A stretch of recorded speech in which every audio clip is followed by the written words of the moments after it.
رمضان آیا نہیں ہے، رمضان کے آنے سے پہلے شعبان میں زیادہ سے زیادہ روزہ رکھتے تھے، شعبان میں ہی زیادہ سے زیادہ روزہ رکھتے تھے۔ خود ہمارے نبی جناب محمد مصطفیٰ صلی اللہ تعالیٰ علیہ وسلم ماہ رمضان میں زیادہ سے زیادہ روزہ رکھا۔ کیوں معلوم ہے؟ اسی لیے کہ انسان 11 مہینے کے بعد اگر کوئی کام کرے گا تو ہو سکتا ہے کہ وہ نہ کر پائے، سڈنلی کوئی بھی کام کرنے جائے گا تو نہیں بنے گا۔ اسی لیے صحابہ کرام کیا کرتے تھے، ماہ شعبان ہی سے روزہ رکھنا شروع کر دیتے تھے۔ جب ماہ شعبان میں کچھ روزے رکھ لیتے تو ان کو عادت ہو جاتی، بھوک برداشت کرنے کی عادت ہو جاتی۔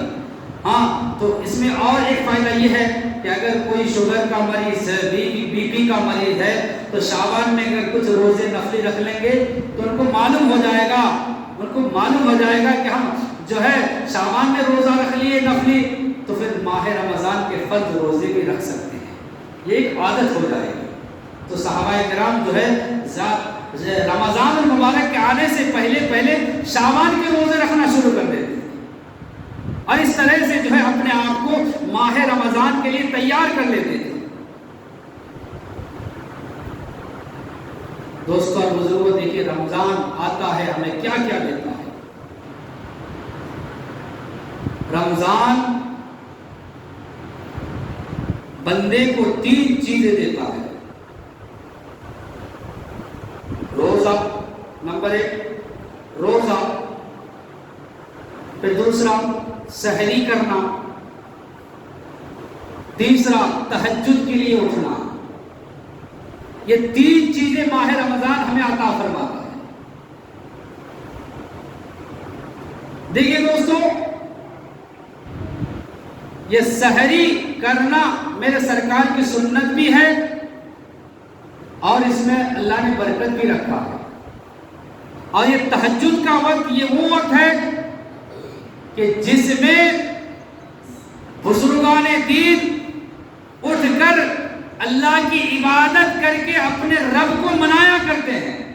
یہ تہجد کا وہ وقت ہے کہ جب سب سو جاتے ہیں، جو 4 اور 3 بجے کے درمیان کا جو وقت ہے، 3 سے 4 بجے کا، یہ وہ وقت ہوتا ہے کہ ہر کوئی سونے کی تیاری کرتا ہے، ہر کوئی سو رہا ہوتا ہے، خرگوش کی نیند سو رہا ہوتا ہے، لیکن اللہ والے ایسے وقت اٹھ کر جو ہے اللہ کو منانے کے لیے تہجد پڑھا کرتے ہیں۔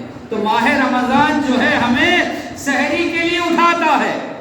جو بندہ سال کے 11 مہینے کبھی بھی تہجد کے لیے نہیں اٹھتا، لیکن ماہ رمضان اسے تہجد پڑھنے کا موقع بھی دیتا ہے، تہجد پڑھنے کا موقع بھی دیتا ہے۔ میرے پیارے اسلامی بھائیوں، دیکھیے، ہم اگر اللہ کو پکارتے یا اللہ،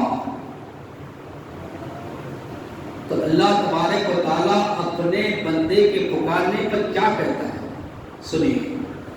حضرت موسیٰ علیہ السلام نے ایک بار اللہ تبارک و تعالیٰ سے پوچھا، کیا پوچھا کہ اے میرے رب، تجھے پکارنے والے ہر طرح کے لوگ ہیں، تجھے پکارنے والے ہر طرح کے لوگ ہیں، گنہگار بھی ہے، نیکوکار بھی ہے۔ گنہگار بھی تجھے پکارتا ہے اور نیکوکار بھی تجھے پکارتا ہے، کیا تو سب کا جواب دیتا ہے؟ اللہ تعالیٰ فرماتا ہے، ہاں، میں سب کا سنتا ہوں اور سب کا جواب دیتا ہوں، سب کا سنتا ہوں اور سب کا جواب دیتا ہوں۔ اور سنیے، حضرت موسیٰ علیہ السلام نے پوچھا، کیسے میرے مولا، کیسے دیتا ہے؟ تو اللہ تعالیٰ فرماتا ہے، جب نیک بندہ میرا کہتا ہے ربی اللہ، اے میرا رب، تو میں کہتا ہوں لبیک یا عبدی، اے میرے بندے میں حاضر ہوں۔ کیا کہتا اللہ؟ اے میرے بندے میں حاضر ہوں۔ اور فرماتا ہے، جب گنہگار مجھے کہتا ہے یا ربی، گنہگار بندہ کہتا ہے یا ربی، تو میں 70 بار کہتا ہوں لبیک یا عبدی، لبیک یا عبدی۔ تو موسیٰ علیہ السلام نے عرض کی، مولا جو نیک بندہ ہے اس کو تو ایک بار کہتا ہے لبیک یا عبدی، لیکن جو گناہگار ہوتا ہے تو اسے 70 بار کیوں کہتا ہے لبیک یا عبدی؟ تو اللہ تعالیٰ فرماتا ہے ہاں اس لیے کہ نیکوکار بندے کے مجھے یاد کرنے پر ایک بار لبیک یا عبدی اس لیے کہتا ہوں کہ اس کے پاس اس کی نیکی ہے دکھانے کے لیے. کیا ہے؟ نیکی ہے. اور گناہگار کے پاس کچھ نہیں ہے میری رحمت کے سوا، میری رحمت کے علاوہ. تو جب گنہگار بندہ مجھے یا ربی کہہ کر پکارتا ہے تو میں اللہ اسے لبیک یا عبدی کہہ کر 70 بار پکارتا، 70 بار پکارتا.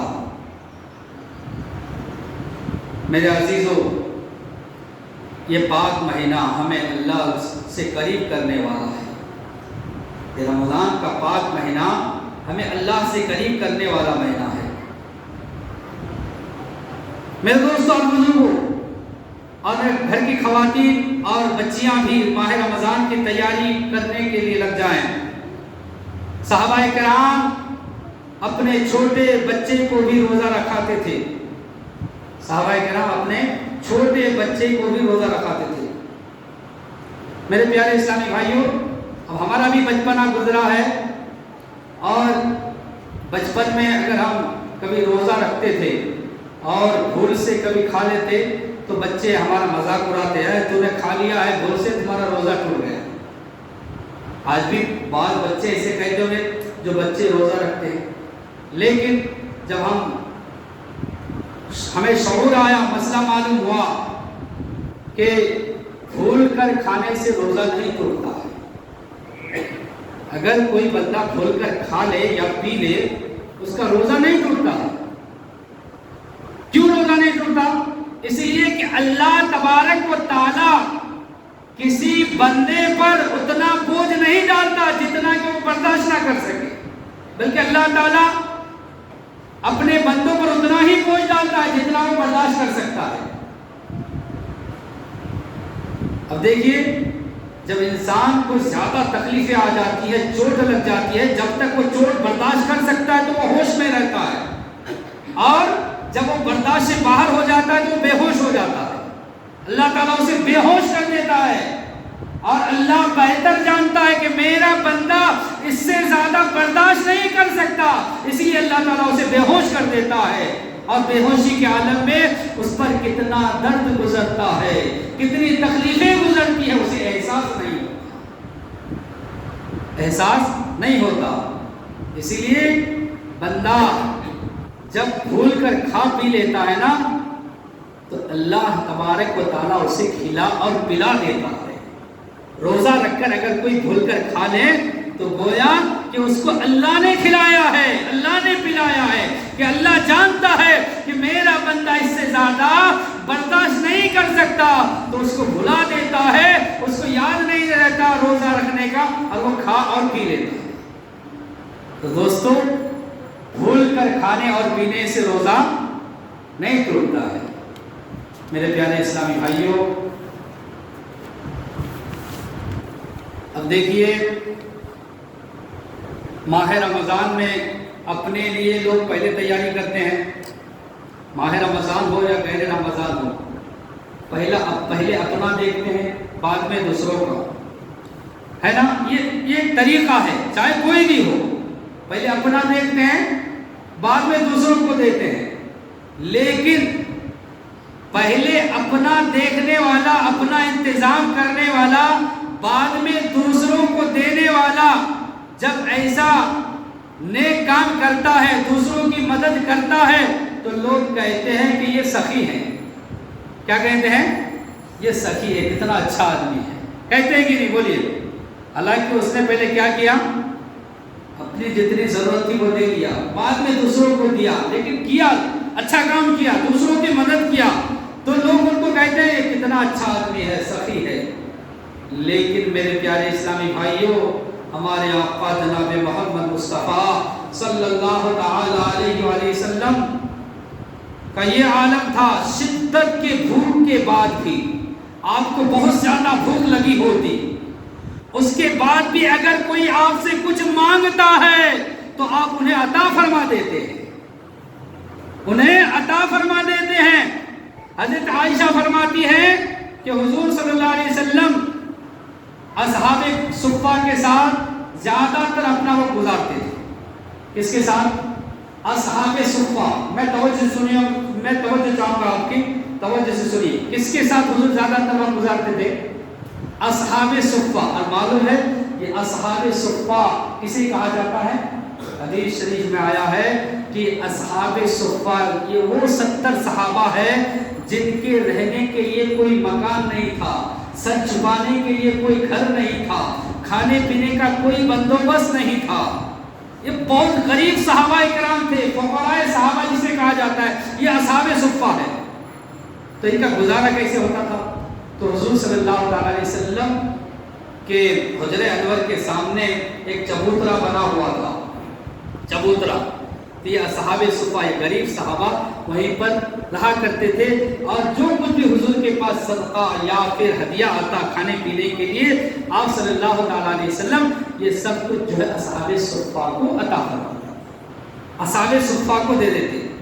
دیکھیے دوستو اور بزرگوں، حضرت عائشہ صدیقہ رضی اللہ تعالی عنہا فرماتی ہے کہ حضور جو ہے اصحاب صفہ کے ساتھ بیٹھ کر کھانا بھی کھاتے تھے، غریب صحابہ کے ساتھ بیٹھ کر کھانا کھاتے تھے، روزہ بھی افطاری کرتے تھے۔ دونوں جہان کے آپ شہنشاہ ہیں، میرے آقا دونوں جہان کے شہنشاہ ہیں نا، آپ چاہتے تو کیسی زندگی گزار سکتے تھے، کس طرح سے بھی اپنی زندگی گزار سکتے تھے، لیکن صحابہ وہ صحابہ جو اصحاب صفہ فقراء میں سے تھے، ان کے ساتھ بیٹھ کر آپ نے ان کے ساتھ افطاری کی، ان کے ساتھ روزہ کھولا۔ اگر آپ اپنے حجرے میں بھی روزہ کھول سکتے تھے، لیکن آپ نے نہیں کھولا، اپنے کمرے میں روزہ نہیں کھولا۔ اس لیے نہیں کھولا کہ کہیں میرے صحابہ کے دل میں یہ بات نہ آئے کہ حضور صلی اللہ علیہ وسلم اپنے حجرے میں تو روزہ کھول رہے ہیں، کیا کھا رہے ہوں گے، لیکن ہم یہاں پہ یہ کھا رہے ہیں۔ ایسی بات جو ہے اصحاب صفہ کے دل میں نہ آئے، اسی لیے حضور صلی اللہ علیہ وسلم اپنے حجرے میں چھوڑ کر جو ہے اصحاب صفہ کے ساتھ یعنی غریب صحابہ کے ساتھ بیٹھ کر روزہ افطاری کیا۔ میرے دوست اور بزرگوں، حضرت عائشہ فرماتی ہے کہ حضور صلی اللہ علیہ وسلم نے میری ایک ڈیوٹی لگا دی تھی۔ کیا ڈیوٹی لگا دی تھی؟ کہ میں حجرے سے باہر نکل کر دیکھوں کہ کوئی آ تو نہیں رہا ہے یا کوئی افطاری کرنے سے رہ تو نہیں گیا ہے۔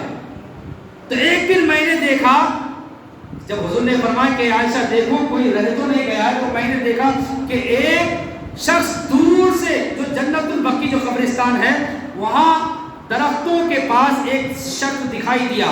تو حضور صلی اللہ علیہ وسلم کو میں نے سنا، یا رسول اللہ کوئی شخص جو ہے جنت البقیع کے پاس ہے جو دکھ رہا ہے۔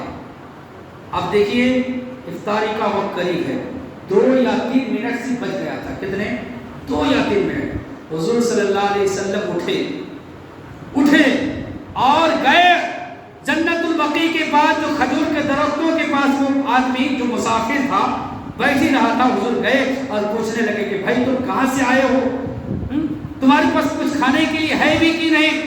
تو اس شخص نے جب کہا نہیں، تو حضور صلی اللہ علیہ وسلم اس مسافر کو لائے اور اپنے پاس بٹھایا، اور آپ کے پاس جو پینے کے لیے دودھ کا پیالہ تھا اس مسافر کو عطا فرما دیا۔ اور جب وہ مسافر جو ہے پی کر سیر ہو گئے، اب صحابہ کرام اور حضور کے پاس میں ایک کھجور، اب اس کھجور کو چیر کر جو ہے حضور صلی اللہ علیہ وسلم صحابہ میں تقسیم فرما رہے ہیں، اور بعد میں میرے آقا صلی اللہ علیہ وسلم نے جو ہے کھجور کی گٹھلی سے جو اپنا روزہ افطار کیا۔ میرے دوستوں اور بزرگوں، اس سے ہمیں درس ملتا ہے کہ اگر ہم ماہ رمضان میں روزہ رکھتے ہیں تو یہ عادت بنائیں کہ ہم اپنا روزہ افطار مسجد میں کریں، اور آپس میں جو ہے بھائی چارگی کا رشتہ قائم کریں۔ اور وہ کیسے؟ اپنی چیز جو ہے دوسروں کو افطاری کے لیے پیش کریں۔ اپنا افطاری دوسروں کو بانٹیں، اس سے کیا ہوگا؟ آپس میں محبت پیدا ہوگا، آپس میں محبت پیدا ہوگا۔ اور میرے دوستوں اور بزرگوں، اور ایک بات، اگر ہم روزہ رکھیں ایک روزہ تو ہمیں ایک روزہ ہی کا ثواب ملے گا، لیکن دوستوں اور بزرگوں، ہم اگر ماہ رمضان میں کسی کو اپنی کھجور سے بھی افطاری کرائیں، اپنا کھجور دے کر بھی کسی کا افطار کرائے یا پانی دے کر بھی افطاری کرائے تو انہیں 70 روزہ رکھنے کے برابر ثواب دیا ہے۔ تو میرے پیارے اسلامی بھائیوں، ماہ رمضان آ رہا ہے، ماہ رمضان کی بھرپور جو ہے اہتمام کرے اور غریبوں کا خیال کریں، اور جو ہے غریب وہ مسلمان غریب جو روزہ رکھتے ہیں اور ان کے پاس جو ہے اتنی حیثیت نہیں ہے کہ وہ اچھے چیزوں سے جو ہے روزہ کھول سکے، ان کا خاص خیال کرے۔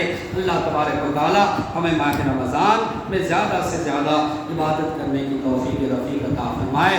یا الہ العالمین، ماہ رمضان ہمیں نصیب فرما، اے مولا ماہ رمضان کے احترام کی توفیق عطا